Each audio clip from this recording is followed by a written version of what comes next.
É um prédio aparentemente normal num subúrbio de Lisboa. É baixo, como todos os outros prédios nesta rua. Tem apenas 2 andares, mas há alguma coisa estranha no telhado. Já repararam? Para que servem aquelas antenas no topo?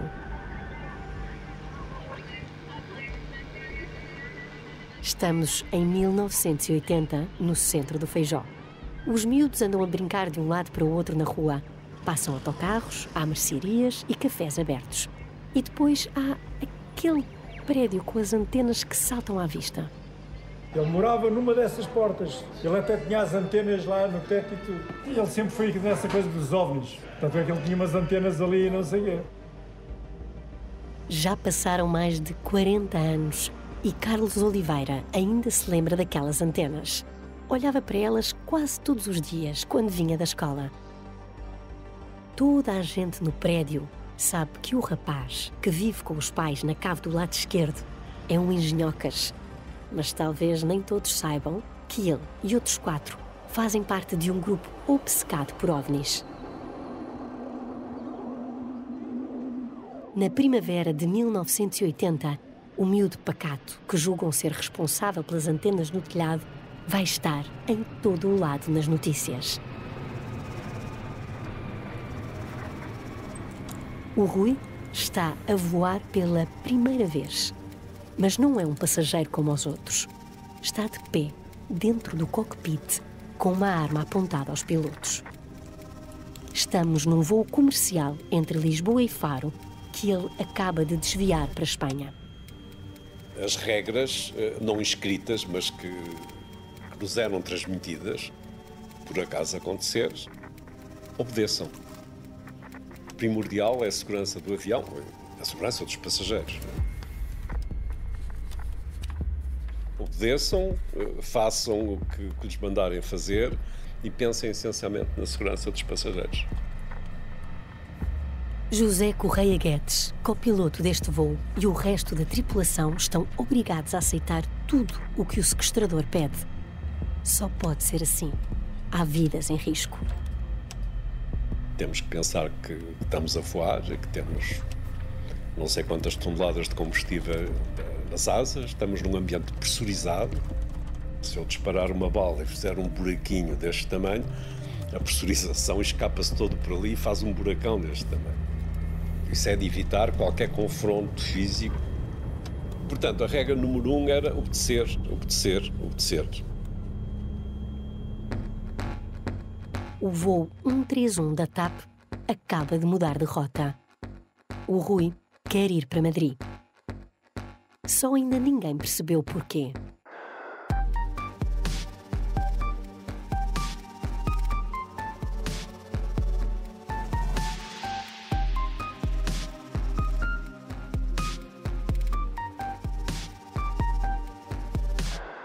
Fora do cockpit, ninguém desconfia de nada.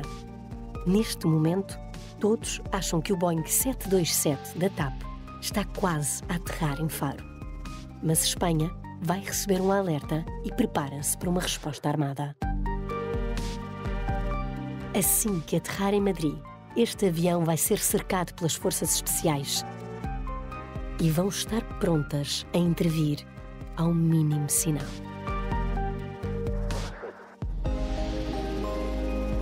Este é o Piratinha do Ar, uma série para ouvir em 6 episódios que faz parte dos Podcast Plus do Observador. É narrada por mim, Margarida Villanova, com banda sonora original de David Fonseca.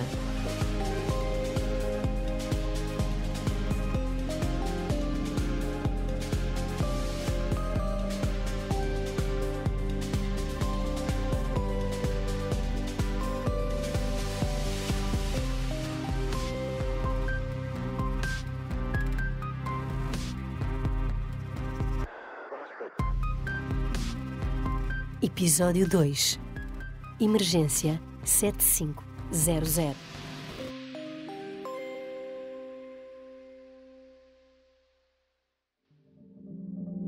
Esta é uma história real e é o conhecimento da história que guia a Onda em direção a um futuro melhor. Vamos continuar este percurso juntos porque a Onda tem muito para contar, mas também tem muita vontade de ouvir. Nesta viagem, os Podcast Plus do Observador têm o apoio da Onda Automóveis.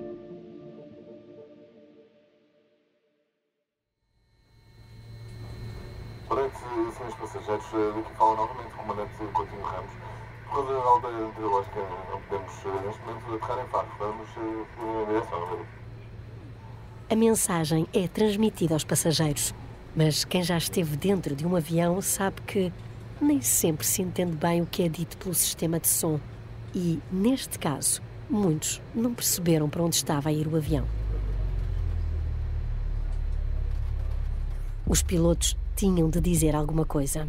José Correia Guedes, o copiloto, sabe que não pode ser de outra forma.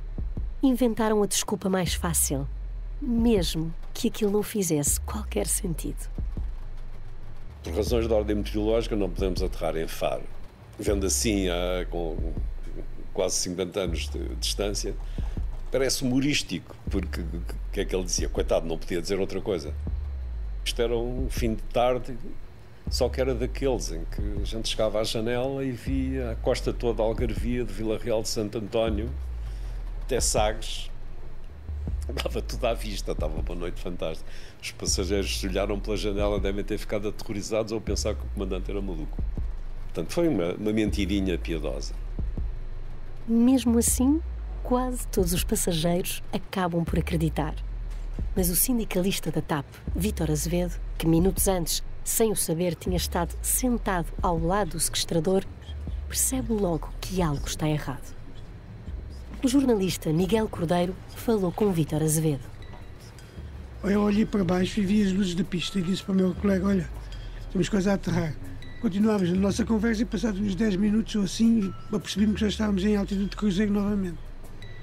E então, o comandante Salver disse que havia mau tempo ou coisa do género, e eu disse-lhe, não há mau tempo nenhum. Com certeza que há aqui uma situação complicada. E não é uma avaria, porque se fosse o comandante não tinha problema em dizer, se calhar fomos desviados. Eu fiz mesmo assim, naturalmente. Na brincadeira?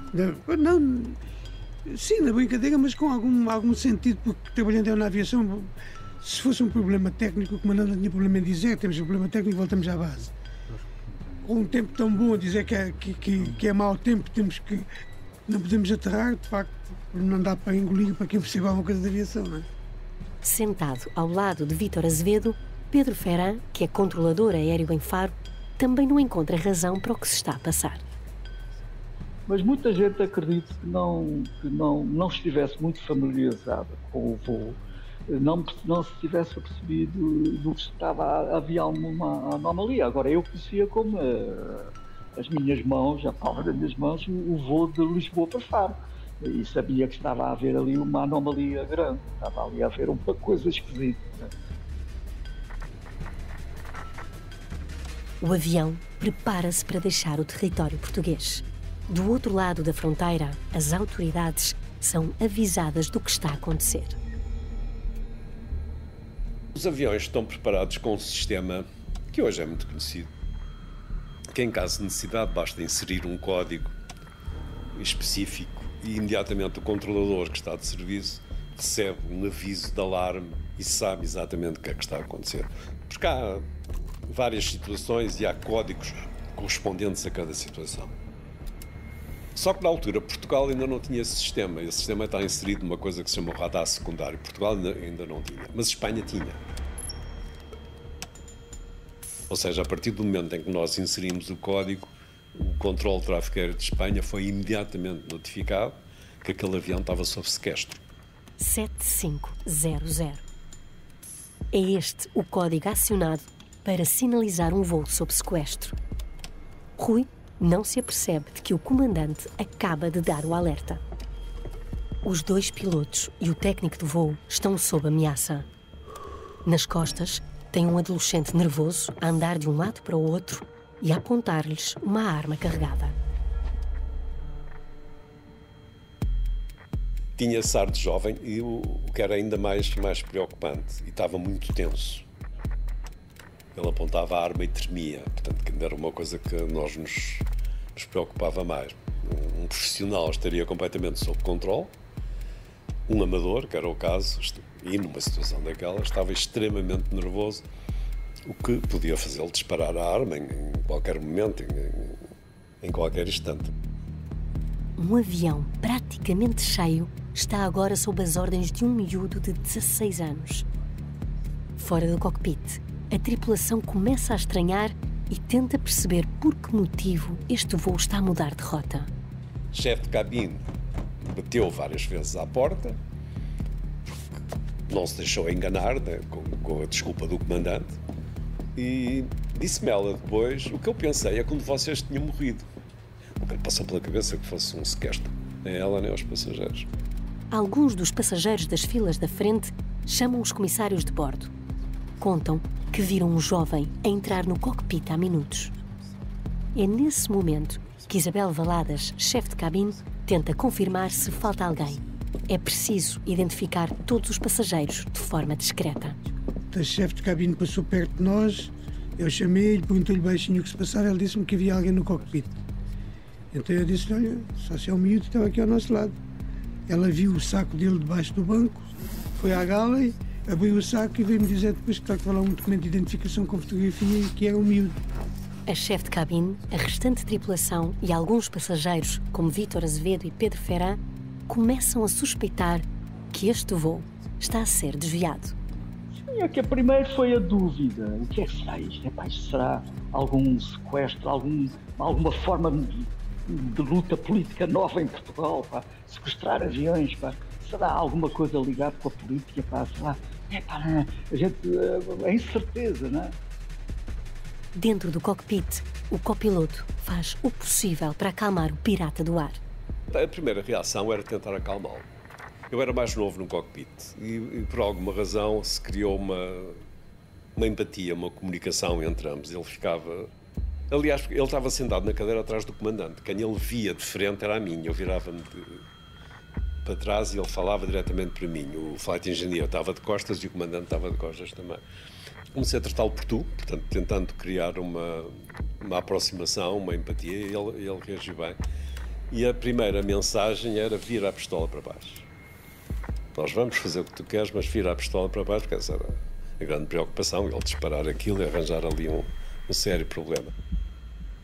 Rui tem dúvidas, mas acaba por aceder ao pedido. Baixa a arma. José Correia Guedes continua a conversa. Para tentar aproximar-se mais do sequestrador, pergunta-lhe como se chama. É que, por esta altura, o copiloto também está a desenhar o seu próprio plano. Mas ainda não sabe bem quem tem pela frente.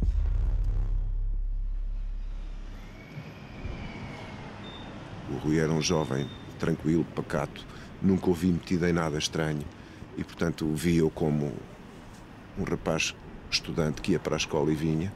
Tinha reputação de ser interessado por essas coisas que escapavam um bocadinho àquilo que era o foco de interesse do jovem médio e, portanto, nesse sentido era, entre aspas, um geek, como nós hoje diríamos, um geek. Mas, não, quer dizer, ninguém esperava que fosse meter-se num avião e desviar um avião. Manuel Ramos Soares é hoje presidente da Associação Sindical dos Juízes Portugueses.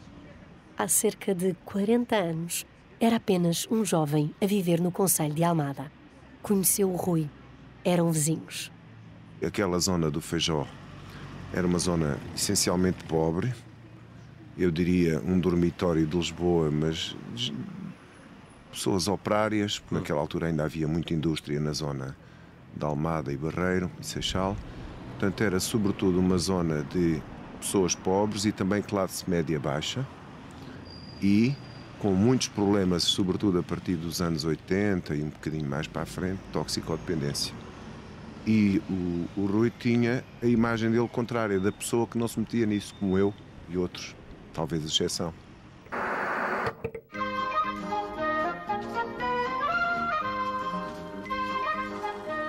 Era uma época em que ainda se brincava na rua. Os miúdos agarravam na bicicleta e iam à aventura. Tal como na série Verão Azul, Rui e os amigos passavam grande parte do tempo fora de casa. Todos os dias no verão estávamos juntos. Não tínhamos nada para fazer. juntávamos. Ou íamos para a praia, ou então íamos para a casa do... Eu ia muito para a casa dele, porque os pais dele estavam a trabalhar e, portanto, não estavam em casa. E nós juntávamos na casa dele, às vezes juntávamos na minha casa também. Nessa altura íamos brincar para a rua, portanto, no verão, principalmente no verão. E eu lembro perfeitamente que nós, o primeiro a acabar de almoçar, saía e ia tocar as campainhas dos outros para virem para a rua brincar. Mesmo às vezes, no verão, nos dias mais longos, a seguir ao jantar íamos para a rua ainda, brincávamos no nosso quarteirão, digamos assim. Não saíamos ali daquela zona do nosso quarteirão. Lembrem-se de que nesta altura não existiam telemóveis ou computadores. O único ecrã que interessava era o da televisão.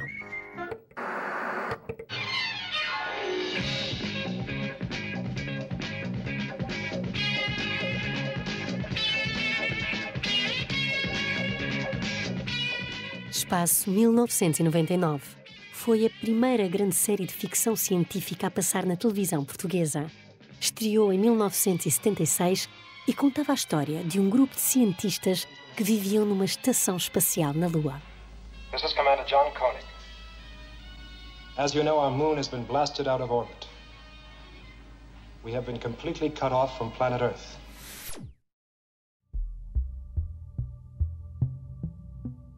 Há muito que já existiam livros sobre a vida extraterrestre, mas no final dos anos 70 havia um que se destacava e que lançava uma pergunta na capa.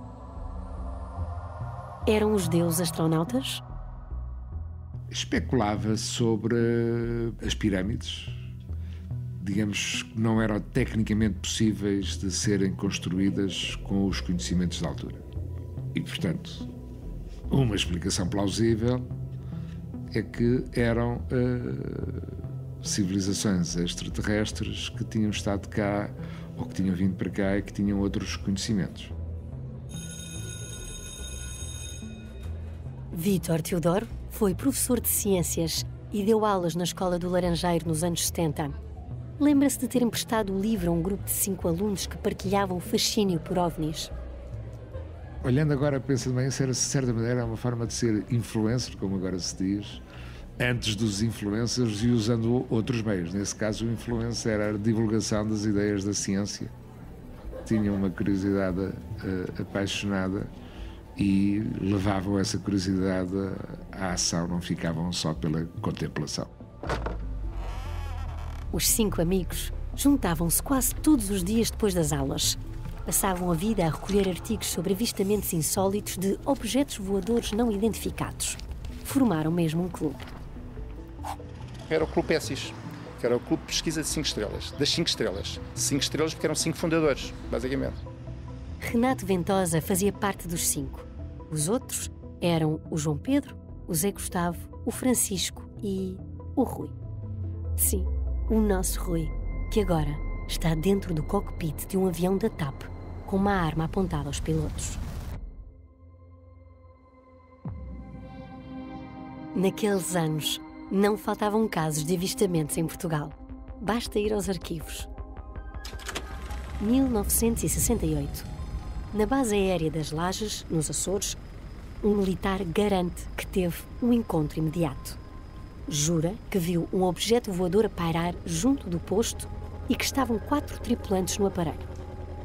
Depois de alguns segundos, deparou-se com uma luz forte e logo a seguir desmaiou. 1975.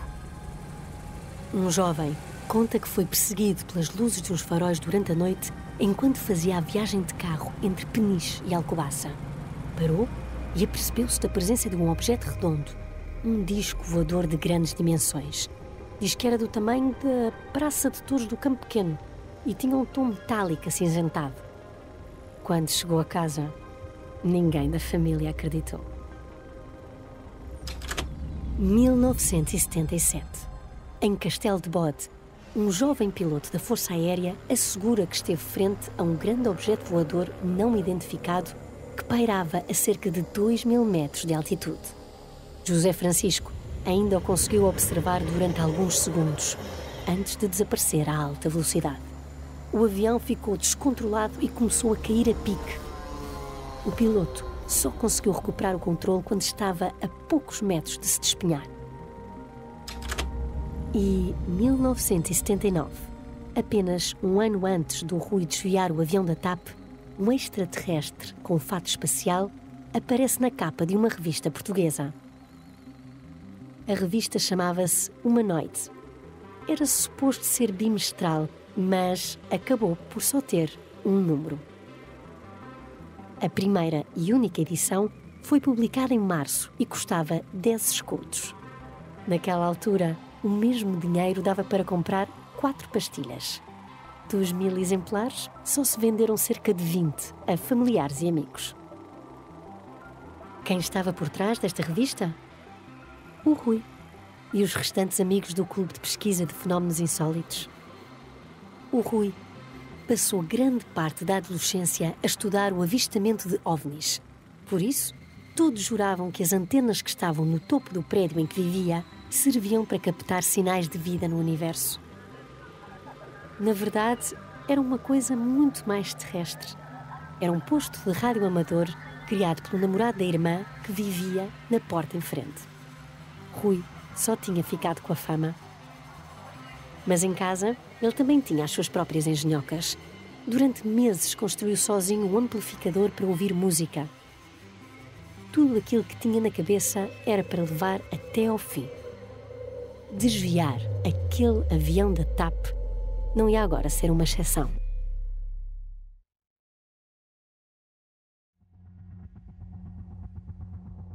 Já vos contei que ele era apenas um jovem do Feijó, mas ainda não sabem como é que ele preparou tudo isto. O Rui era filho de Alexandre Rodrigues, taxista em Lisboa, e de Idalina Rodrigues, empregada num estabelecimento de serviço social. Tinha uma irmã mais velha que já tinha saído de casa. O pai e a mãe passavam o dia fora a trabalhar. Na escola, o Rui não era propriamente um aluno aplicado. Foi uma pessoa que, do ponto de vista de sucesso escolar, teve os seus percalços mais do que o normal. Ao contrário de nós que evoluímos, um ou outro com repetições de ano, mas em geral sem grandes dramas, ele sei que teve algumas dificuldades a partir de determinada altura. Apesar de ser uma pessoa, de facto, com um potencial bastante grande, não é? Aos 16 anos, o amigo Renato Ventosa seguiu para o 10º ano, mas o Rui, por causa das más notas, foi inscrito no Colégio Crisfal, em Lisboa. Tinha-se inscrito nesse colégio para fazer o 7º, 8º e 9º no mesmo ano. E nós, na altura, até achámos aquilo estranhíssimo. Quer dizer, tu não conseguias fazer um ano num ano. E agora vais conseguir fazer 3 anos num ano? Isso é muito estranho. Pronto, mas é um colégio privado, se calhar tens lá algumas condições. Lembro-me disso. Ao contrário do que todos pensavam, nos últimos meses, o Rui não ia para a escola. A meio do 2º período, começou a faltar. A matrícula foi congelada. Continuou a ir para Lisboa, mas não aparecia nas aulas. A 8 de março, pediu o passaporte. Pagou um sinal de 1000 escudos. A 24 de abril já o tinha, depois de pagar mais 850 escudos. Terá usado o dinheiro que estava destinado para pagar a escola. O desvio do avião só aconteceu em maio. Durante estes meses, Rui preparou ao pormenor a Operação TAP. Devem estar a pensar como é que ele conseguiu a pistola. Esse é o detalhe mais surpreendente. Certa noite, a arma foi encontrada pelo pai depois de um cliente se ter esquecido dela no banco de trás do táxi. Desde então, estava guardada numa gaveta lá de casa. Ele tinha contado tudo aos amigos uns dias antes, mas a conversa caiu no esquecimento. Pelo menos até à noite de 6 de maio, quando os pais do Rui estranharam a ausência do filho à hora de jantar. Nesse dia à noite, liga-me a mãe, eram para aí 9h30, tenho ideia, 10 horas da noite, já não me recordo, ligou-me para saber se eu tinha visto o Rui, porque estava muito preocupada, porque o Rui não tinha aparecido em casa, e a irmã tinha o visto sair com uma mala de roupa, e estava muito aflita a mãe. E eu não vi o Rui, desde manhã nunca mais o vi, não sei o quê. E fiquei assim a pensar, saiu com uma mala de roupa? Pensa, olha, fugiu de casa. Às vezes, nessa altura, havia miúdos que fugiam de casa, de vez em quando. Havia situações, às vezes notícias de miúdos que fugiam de casa. Mas nunca, não associei. Fiquei assim, na expectativa, olha, o que é que lhe deu na cabeça? Pensei. Naquele momento, Renato Ventosa ainda não desconfiou de nada. Até que viu na televisão uma história que lhe pareceu familiar.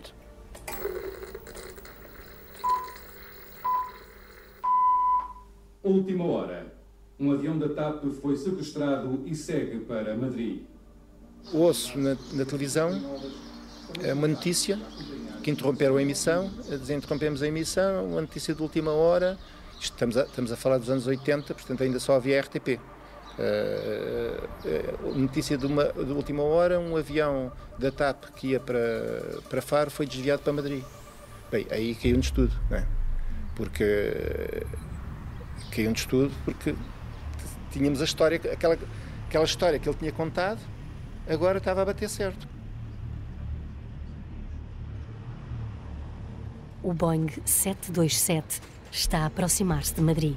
Cá fora, o desvio já é notícia, mas aqueles que seguem dentro do próprio avião continuam na dúvida. Ninguém dizia nada. O comandante não dizia nada, não falava. Ninguém dizia nada.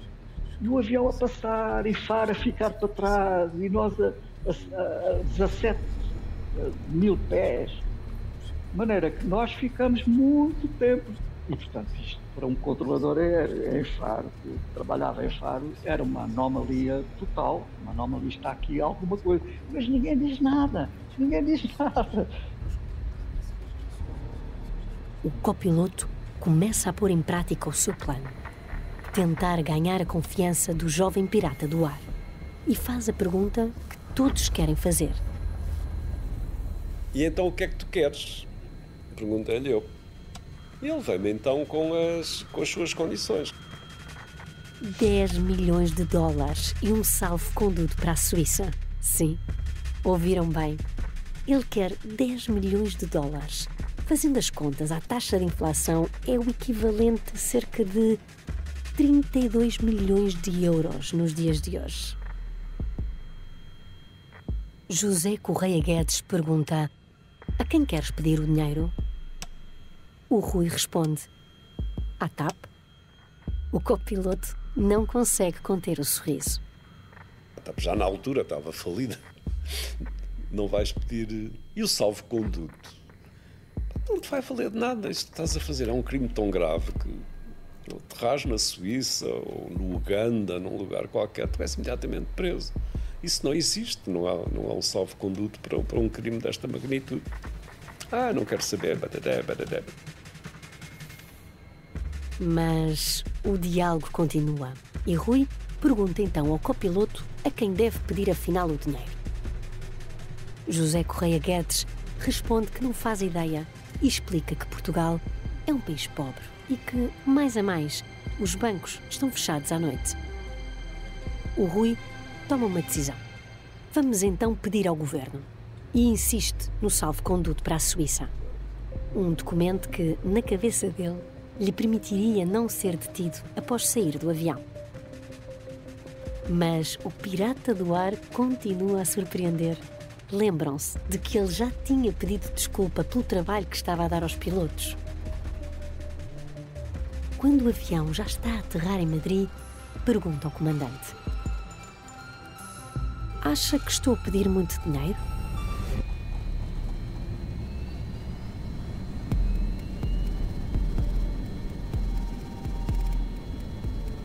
Nós não sabíamos onde é que estávamos a aterrar. Nós não sabíamos que estávamos a aterrar em Madrid. Eu podia dizer que se calhar estamos em Casablanca ou Marrakech, ou sei lá, ali norte da África, qualquer. Não reconhecia daquela altitude a rota, quer dizer, de Faro a Madrid é quase numa linha reta, não é? Dentro do Boeing 727, a maioria dos passageiros permanece na ignorância. Logo após a aterragem, o avião é conduzido para a zona militar do aeroporto. Aterramos em Madrid e logo a seguir aconteceu aquilo que está no protocolo para situações deste género. O avião é enviado para um lugar remoto e é imediatamente cercado pelas forças de segurança.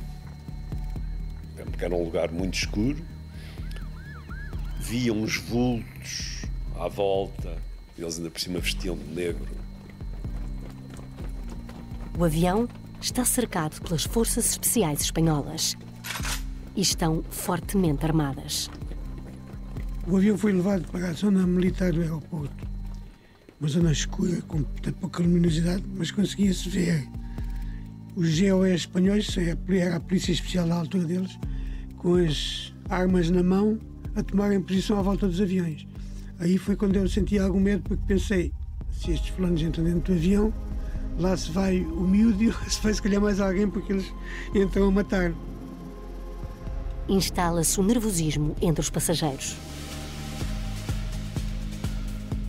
Os homens de negro podem entrar a qualquer momento. Aguardam apenas por uma ordem. Se for necessário, não vão hesitar em abater o piratinha.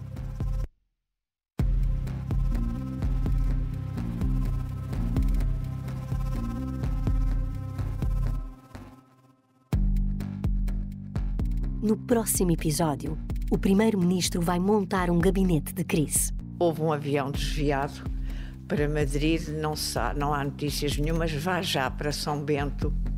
Dentro do avião, os passageiros começam a ficar nervosos. Eu vi pela janela do avião a movimentação de jipes militar, via-se viaturas a seguir o avião, ao lado do avião. Os espanhóis estão prontos para avançar. Naturalmente iriam liquidar os elementos terroristas que estivessem no avião, procurando salvar os reféns. Não é? O Piratinha do Ar é uma série para ouvir em 6 episódios e faz parte dos Podcast Plus do Observador. É narrada por mim, Margarida Villanova, e tem banda sonora original de David Fonseca.